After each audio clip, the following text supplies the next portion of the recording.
Hi, my name's Sam Bates, and you are listening to How's That, the Cricket Podcast. You messed about, I caught you up. How's that? Hello, everybody, and welcome back to another episode of How's That, the Cricket Podcast with me, Lily. And me, Ollie. So, like we mentioned last week, if you tuned in, this week is a pre-recorded episode because I am on the other side of the world. Well, I will be on the other side of the world. So, yeah, we have not got any cricket to talk about this week. It is purely interview.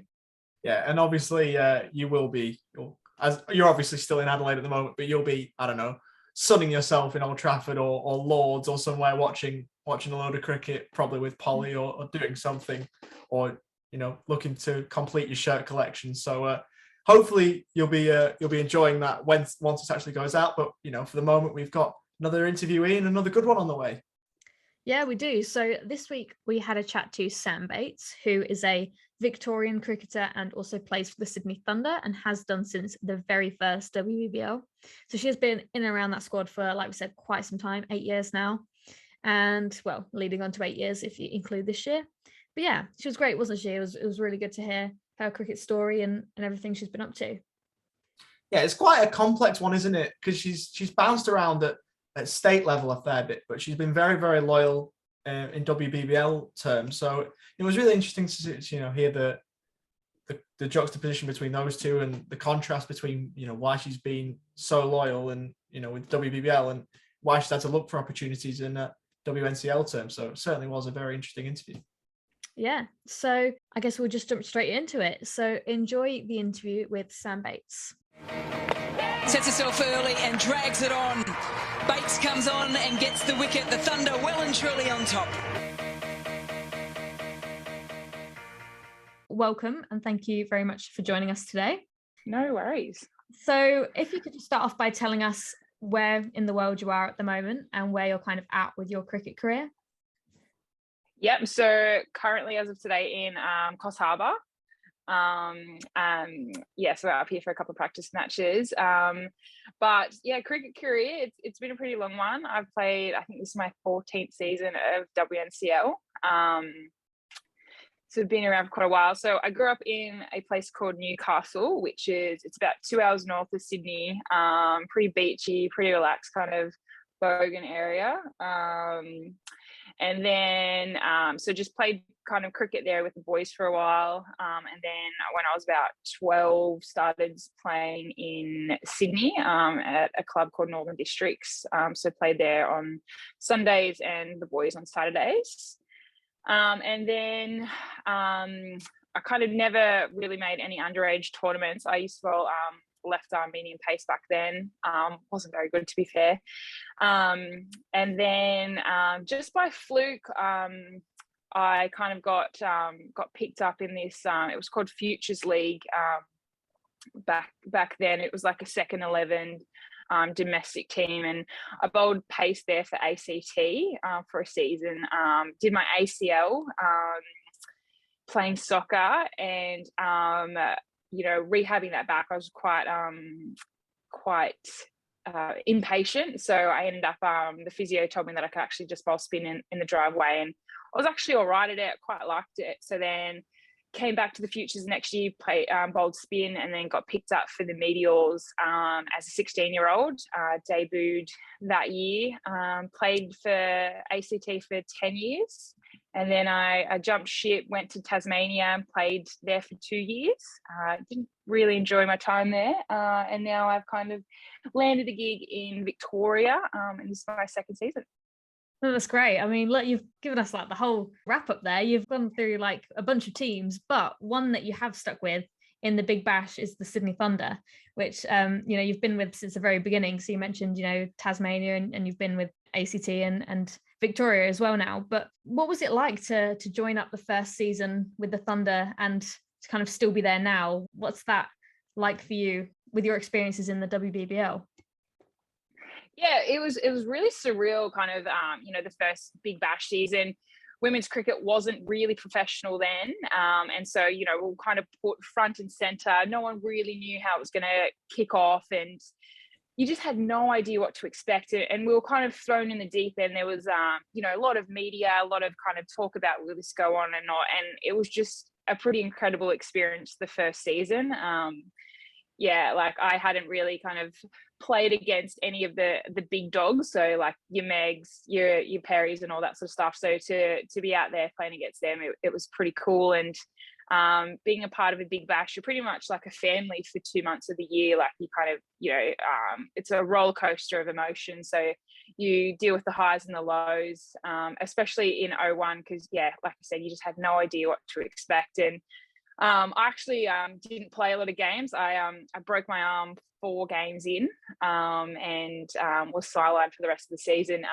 But it was still, surreal to lift the trophy with them and be up there. But I like the Thunder really a lot. Like I've seen them grow. I've seen people come through, people come out, and watch kind of the young kids these days come into the cricketers that they are now. So hopefully we'll finish my career there, but you kind of never know in this professional world anymore.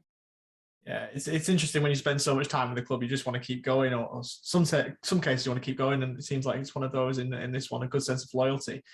Just about the broken arm, earlier on in the season, or early on in the Big Bash career, the first season, 4 games in, you do your arm, horrible accident, the Thunder go on to then win it.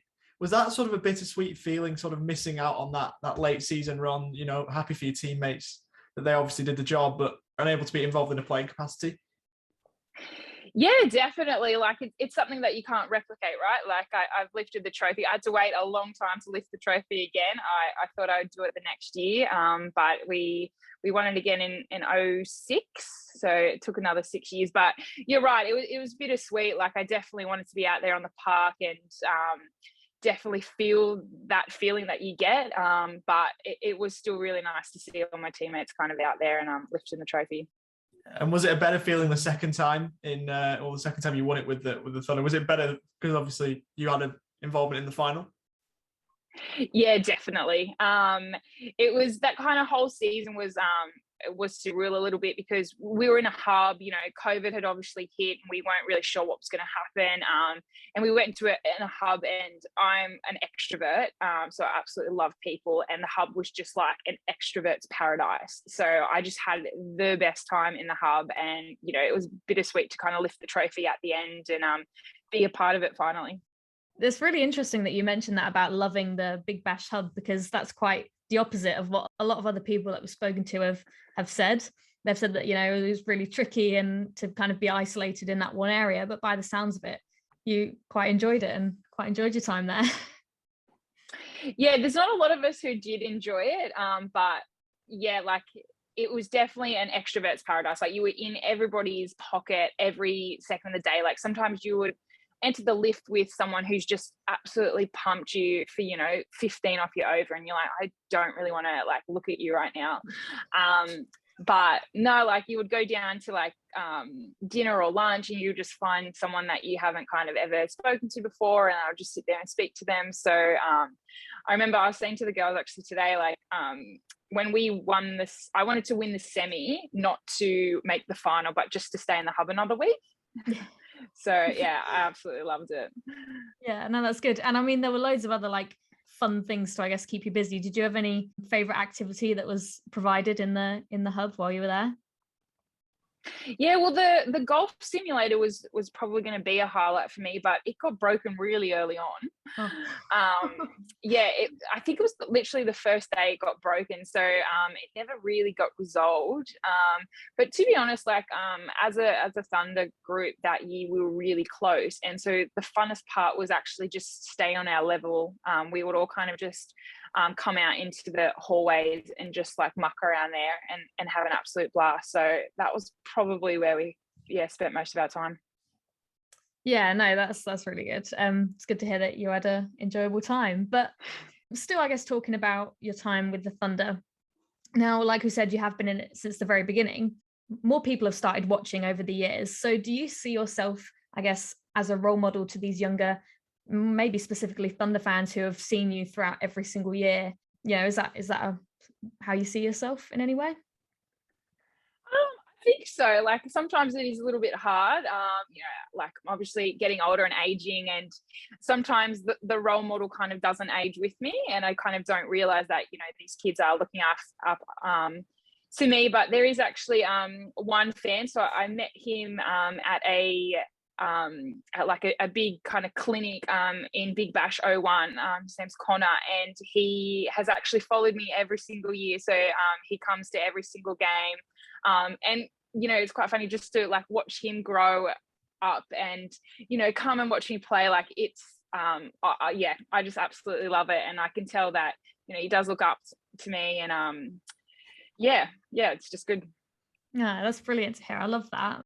Going from WBBL 01 to also going to where it is currently, how much do you think it's progressed throughout your years of being there? What things do you think have really positively impacted the game, and if there's any maybe negative effects throughout the 7 going on to 8 years that you've been involved, you know, what would they be?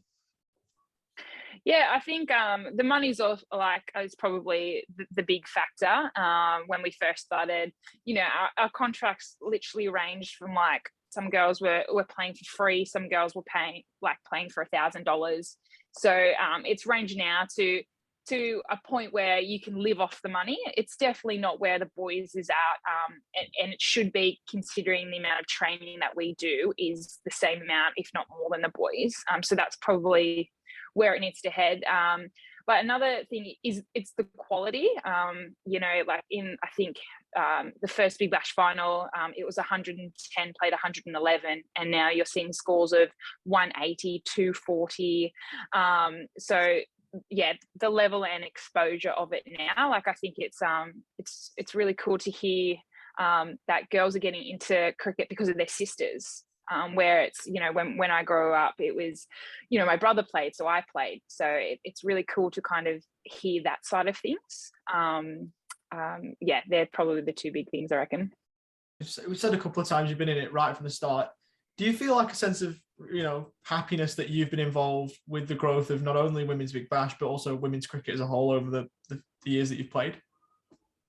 Yeah, like it's I get asked this question quite a bit, and you know, people ask me if I've you know, if I do wish I started playing now because it is professional. So, you know, I wouldn't have to have had 3 jobs to kind of pay for my cricketing career. But like I've gotten both worlds. So I've gotten the world where, yes, I had to have 3 jobs, try and do uni to pay for my cricket. And, you know, I think that kind of gave me a fair bit of resilience in order to be the cricketer that I am now.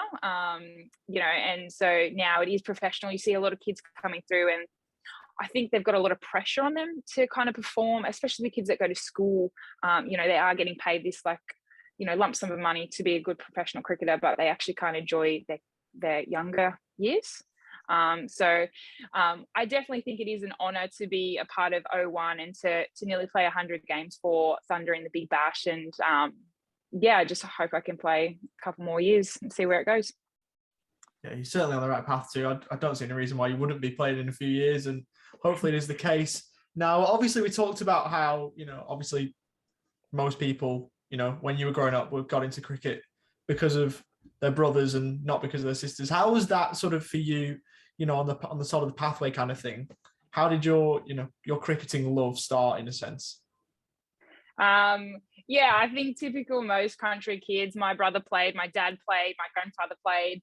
My mum actually played a little bit of indoor cricket, so I think it was kind of always in the blood and stuff. And then yeah, I just went from there. I fell into a couple of teams just because I was a girl and I could play, and that's how it kind of was back then. If you could hold a bat, you kind of represented a certain level of cricket. But yeah, I think the exciting thing is, like, I've always still got the love for cricket. And, you know, when I first started, you had to have the love for cricket, because otherwise there was nothing keeping you there. There was no money, there was no incentive or anything like that. So yeah, I just think that's how the journey kind of evolved.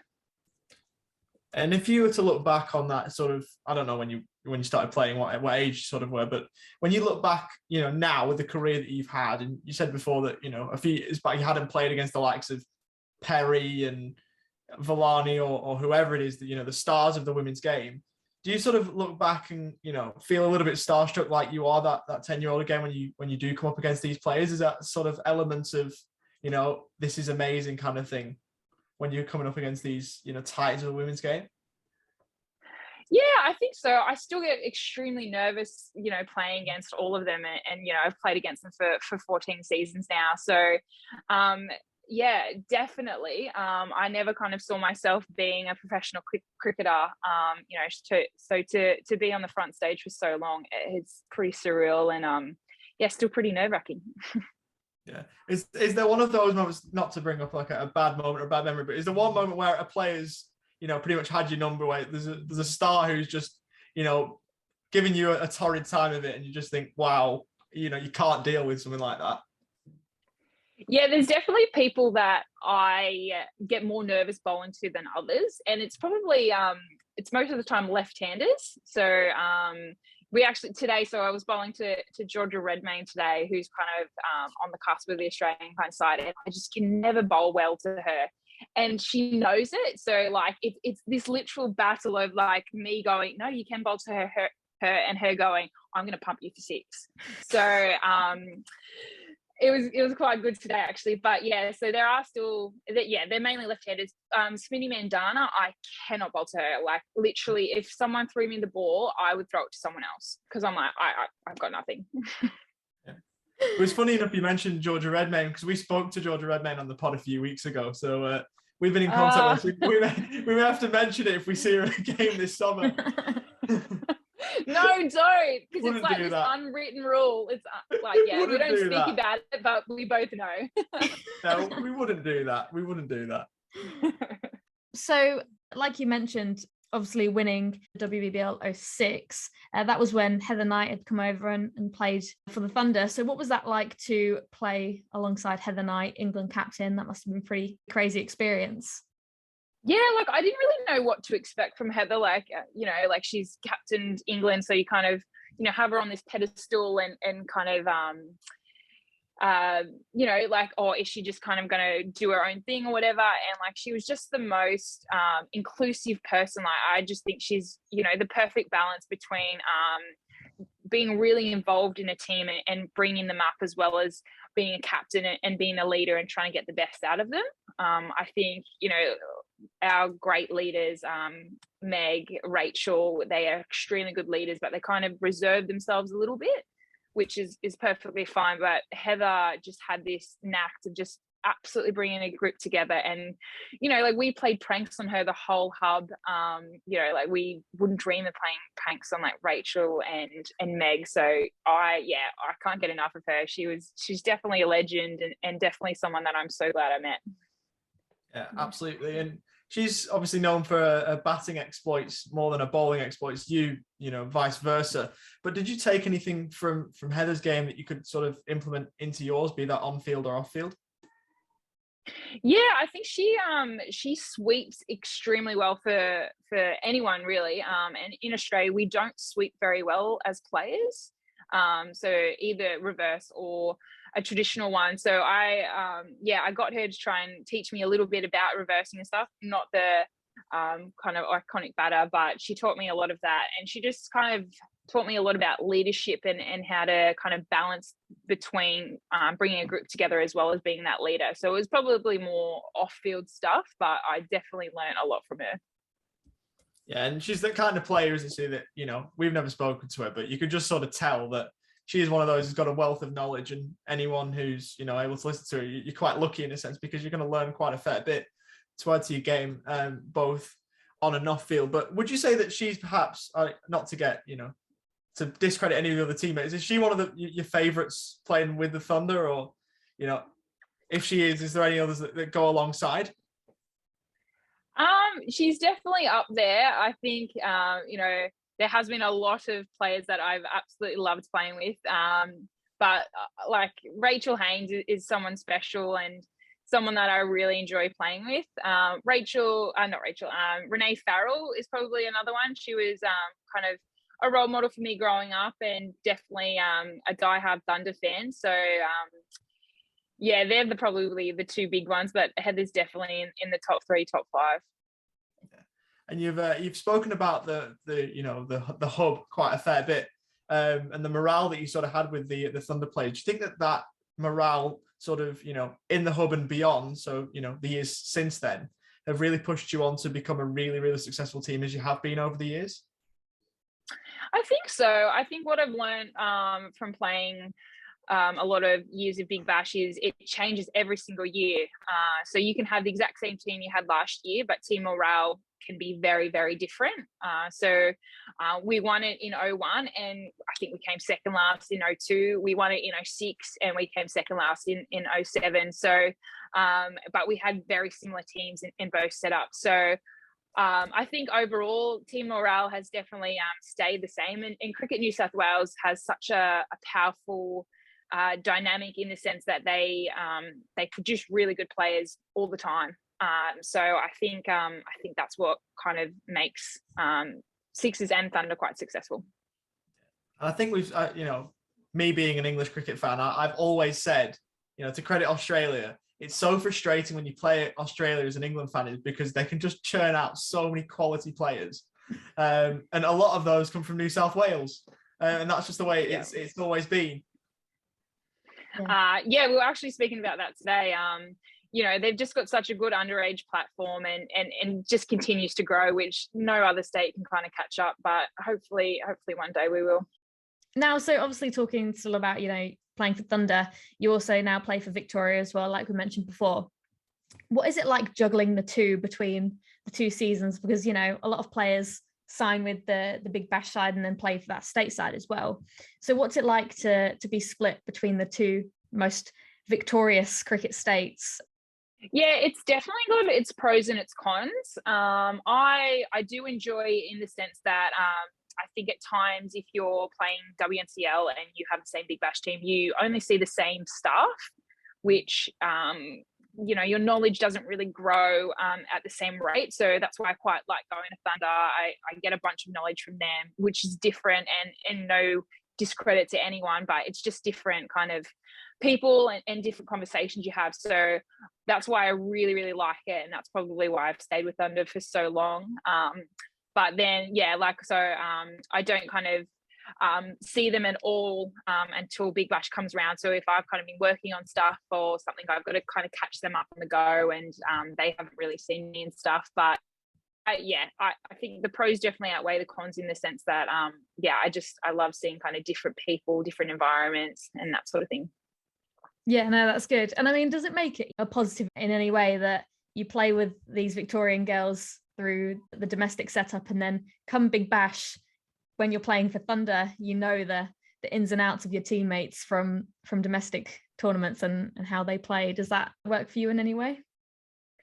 Yeah, it differs year to year. Sometimes I'm like, oh yeah, I've got the upper hand, but then other times I'm like, there's actually 11 you and one of me. So it doesn't really work out that way. But I think, I'm a very I like a lot of footage. I watch people's techniques, so I'm very kind of technical and that sort of thing. So I think I probably have the upper hand in the sense that I know how to bowl to them. But it's also one of those things that at times I'm like, oh, maybe I should just keep this trick in my pocket in case I have to kind of bowl it to them in Big Bash and stuff. So there's a juggling act as well. Playing for Victoria, with me being an adopted Victorian, I would argue very strongly that you're playing for the best state in the country. Some people may disagree, but it's just one of those things that we could sort of have. But if you ever fancied a darker shade of green, you'd be welcome down at the Stars if you wanted to align states and WBBL BBL states if you like. I'm sure the Stars would take you, and we'd welcome you down at the G if you fancied a few games down there. But obviously, Victoria and New South Wales traditionally going a long way back, there's a kind of, unstated rivalry between the two states. Has that ever come across playing across or having a foot in both camps, or is it just something that's just not there?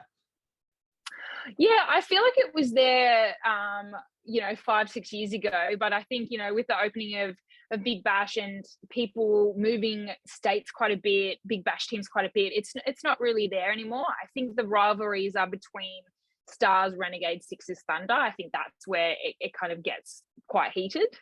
Yeah. And how are those big games to play? Obviously, the Sydney Smash is one of the most iconic rivalries, in the men's and the women's game. Do you prepare for those games any differently than you would, say, a game between the Thunder and anybody else?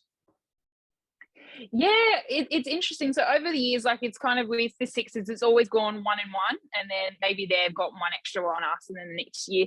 But we don't prepare differently, but we talk differently because, as Thunder fans, we always just lose the plot. And Sixers always get a big score on us, and no matter how many times we say this is just another game, like, just play it how it is, we always lose the plot. And we, like, Rachel and I sit in the change room and we're like, it happens every single year, and every single year we have no, like, clue why. So yeah, just the chats are different, and the preparation is the same. It's an interesting insight when you look at it, because you go, obviously it's a rivalry, it's a game that you want to win. Now, of course, you want to win every game, but the crosstown rivals just seem to make it, add a little bit of a spark to it in a sense. But if we go all the way back to one of the first games played in the WBBL between the two teams, obviously it was the WBBL 01 final at the G that you managed to win, and obviously you weren't there for. But do you reckon that, or you weren't playing? Do you reckon that sort of really ignited the rivalries to say, we've got one over you, what have you got back at us, kind of thing? It definitely was for that year. I think, especially like the girls playing in the breakers, like, half could have gone back and said, we've got the trophy, here we go. But then the Sixers then absolutely dominated the next few seasons. So they kind of had it over us, and now it's kind of, spread out a little bit with the trophies. It's finally gotten out of New South Wales. But I honestly, I think it kind of started from that game, and that game, it was just an absolute disaster. We won off wides and buys, and just things that happened in that game never actually happened. So yeah, I definitely think it started from there. Definitely, it's not a bad way to assert dominance in a rivalry, though. Is winning a final, winning the biggest game of the season, in front of 100,000 seat stadium. You could do it worse. You could start worse in a rivalry like that, but you've obviously done well. Is the plan, obviously you mentioned the plan was to stay at the Thunder. Is the plan obviously long term to keep with Victoria, or is that just a cross the bridge when you come to it kind of thing? Well, there's two kind of situations. Ideally, I'd love to stay at Victoria. Like, I've really enjoyed my time, and I think I'll continue to enjoy my time. But you just never know in cricket. Like, I would like to also stay at Thunder, but again, you just never know.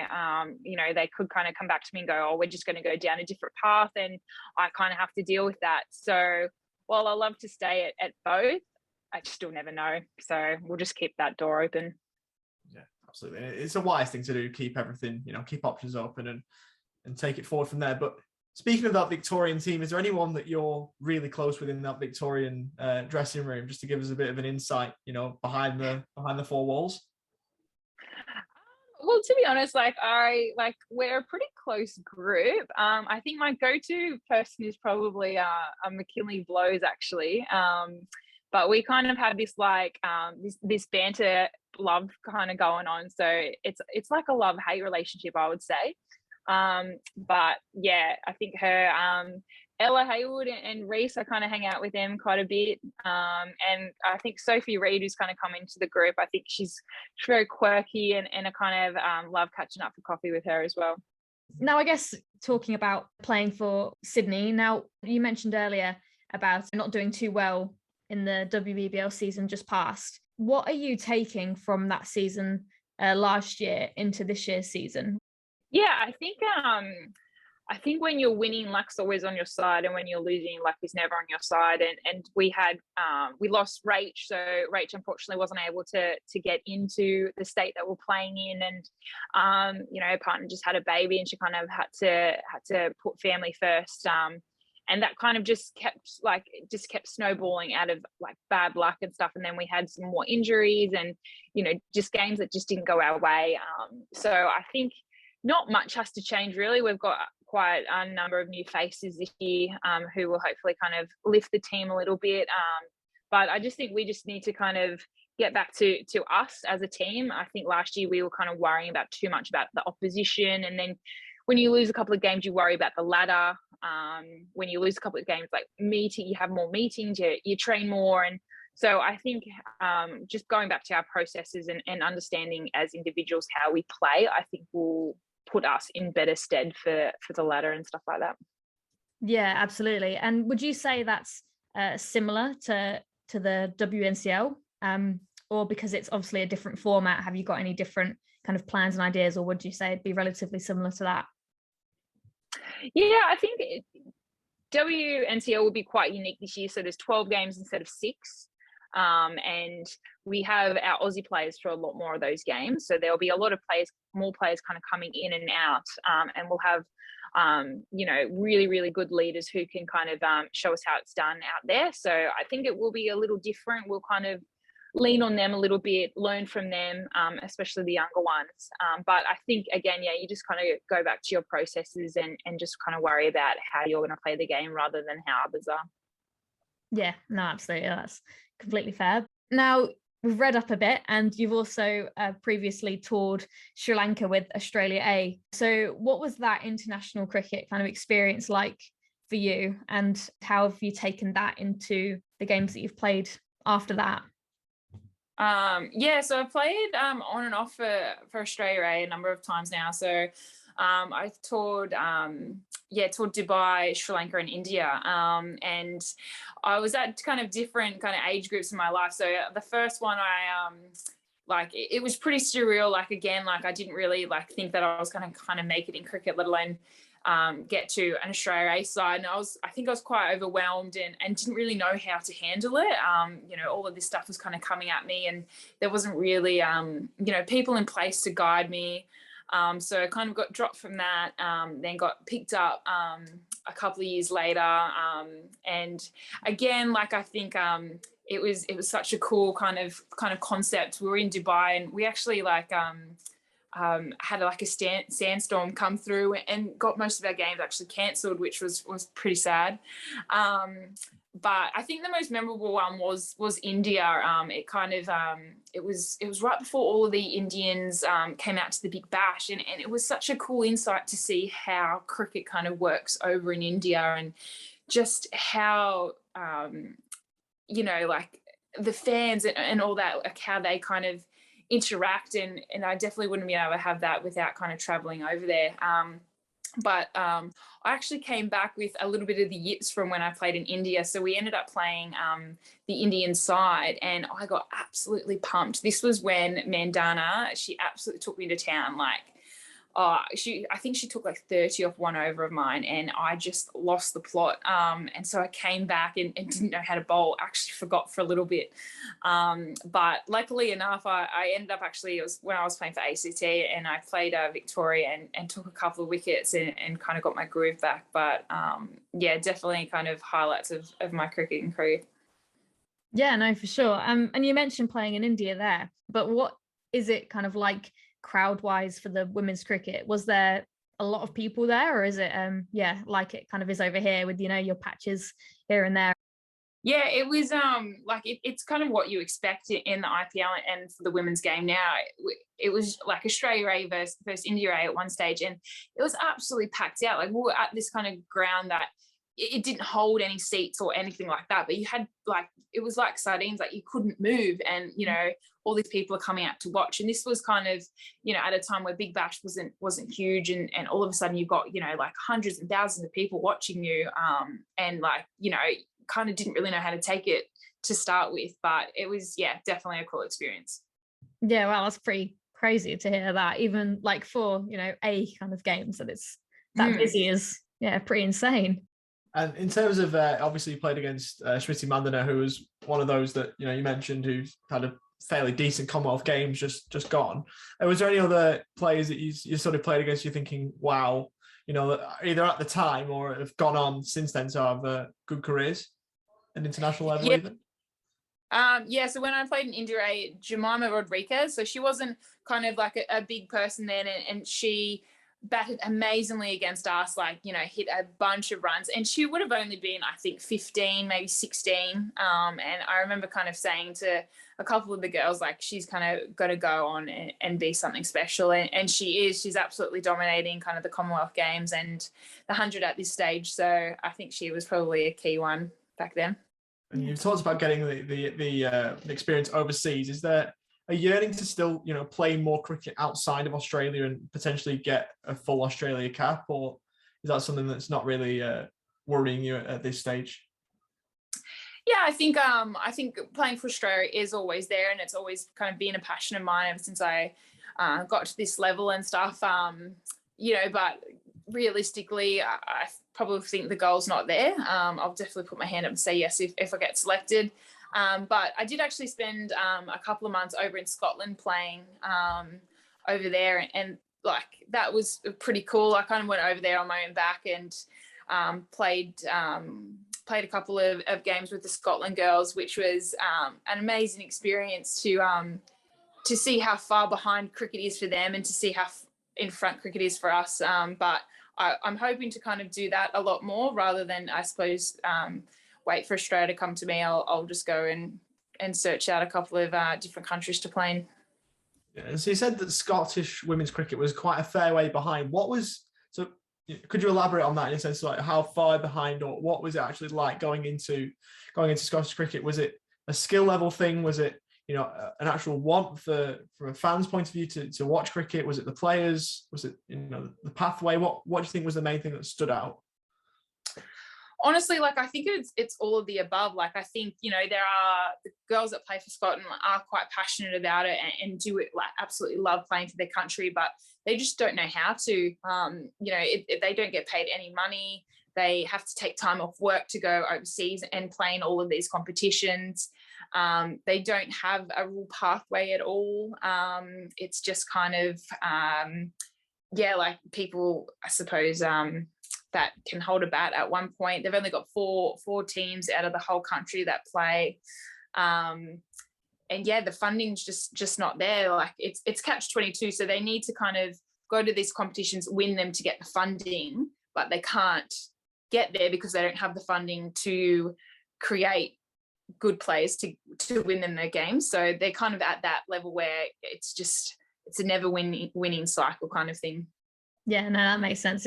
And like we said, obviously Australia are very ahead in that sense, where it's been happening for quite some time. So people here are quite lucky without really realizing, I think, because yeah, there are other countries who have it probably a lot more trickier. But looking forward to the upcoming season, what are you most looking forward to about WNCL and WBBL?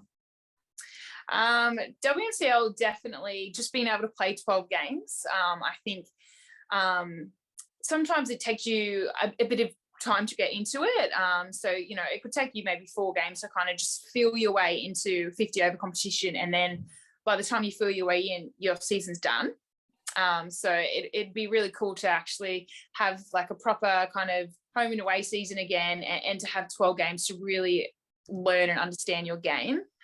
And the Big Bash, like T20 is kind of where my cricket's at, and the format that I absolutely love. So I'm just looking forward to kind of getting back into the Thunder colours, playing cricket with some pretty cool people, and just seeing where we can go this year. Yeah, no, that's super exciting. And just with the WNCL, obviously you're going to play a lot more cricket this year in the WNCL. I assume you'd be a massive fan of that, you know, playing more cricket. But how good do you think that's going to be for Australian cricket in general, for maybe even selectors to you know, have a wider sample size for these players?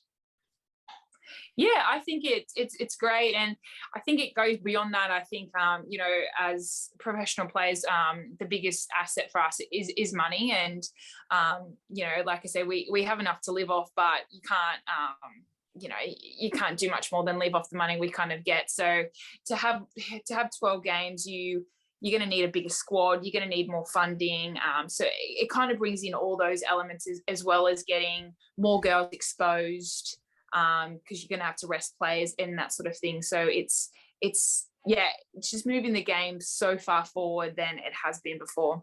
Yeah, and in terms of your goals for this upcoming season, obviously you've got WNCL, a lot of games played for Victoria. You've got the Big Bash, you know, in an individual sense and a team sense. What are your aspirations for the upcoming summer? I try and keep this quite simple. I think in past years I've really overcomplicated it, and I've tried to be someone that I'm not. So I just try and go into the season being really simple. Bit of cliches, like take one game at a time and just do my role. My role is kind of, you know, bring in dots, bring in wickets, kind of be a bit of neat and tidy. So that's that'll be my role this year, and hopefully it kind of bring out more wins for the season. Brilliant. Love the cliches. Absolutely love it. Now, to kind of wrap up our interviews, we have a nice little segment of quick fire questions that we like to do. So we've got a couple of lists here, some cricket related, some completely not. So for the first one, we have got beach or backyard cricket. Ooh, backyard.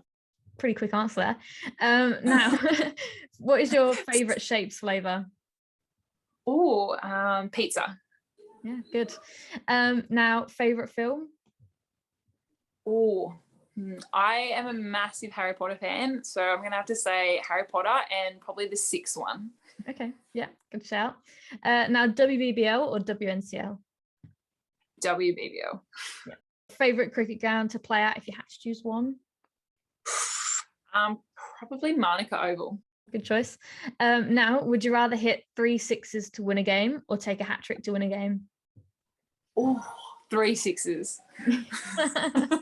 T20 or Test cricket, just in general? Oh, T20.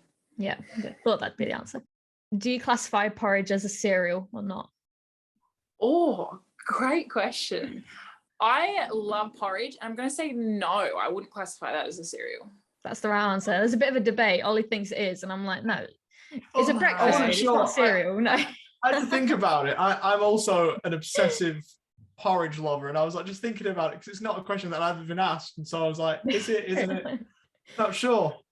Yeah, it's a great question. I'm gonna ask the girls that. Yeah.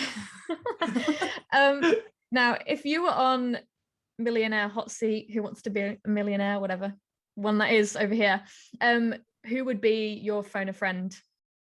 Oh, definitely my dad. He knows a lot of knowledge about nothing. The random general knowledge. Yeah. Oh, I love it. Now, what is your favorite cuisine? Or Mexican. Oh, interesting. Love it. Yeah. And then finally, pineapple on pizza. Yes or no? No, God, no. Oh, okay. That's 2 in a row now. 2 in a row. Yeah. 2 in a row.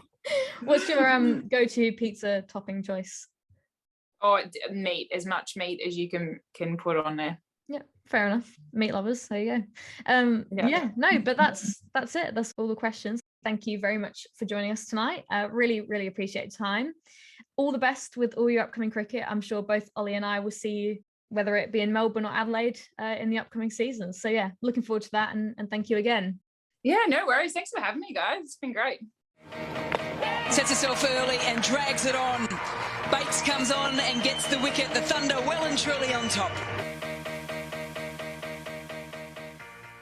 So that was Sydney Thunder star Sam Bates, a wonderful interviewee. Again, just showing how wonderful she is. And, Sydney Thunder fans, all across, even Sydney and beyond, worldwide, will appreciate how good Sam Bates has been for them and will hopefully continue to be for them as we move into this summer cricket coming up. Yeah, absolutely. Like usual, look forward to seeing her down at some Karen Rotten games. Well, not even Karen Rotten, it'll be at Nuriyupta in the Barossa for us, because Sydney Thunder don't play at Karen Rotten. So yeah, look, excited to see the Thunder live again. But yeah, like we said, really good interview and another brilliant person to talk to. That brings us to the end of this week's episode. We really hope you enjoyed listening. We will be back next week with another episode with Lily Mills, who plays for the Scorchers and was in the Scorchers winning squad last year, and also plays for the WA national team. So that'll be next week. But in the meantime, you can follow us on Instagram, Twitter, or TikTok at howsthattcp, or you can send us an email at howsthatthecricketpodcast@gmail.com. Once again, that is all from me. Yeah, and likewise, hopefully you enjoyed this next week of cricket, and hopefully you've got a bit of cricket to talk about while we obviously don't.